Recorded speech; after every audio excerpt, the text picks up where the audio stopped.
नमस्कार मित्रहरू, शुभ मङ्गलम।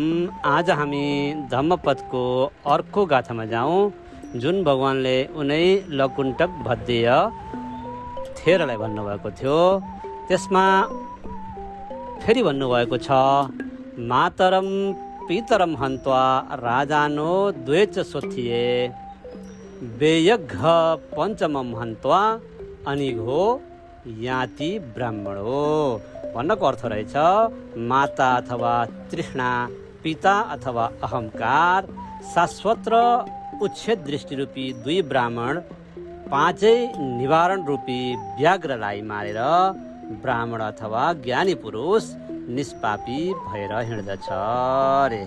र त्यसो हुँदाखेरि मार्नु चाहिँ तृष्णा अहङ्कारलाई रहेछ। सबैको शुभ होस्, मङ्गल होस्, कल्याण होस्।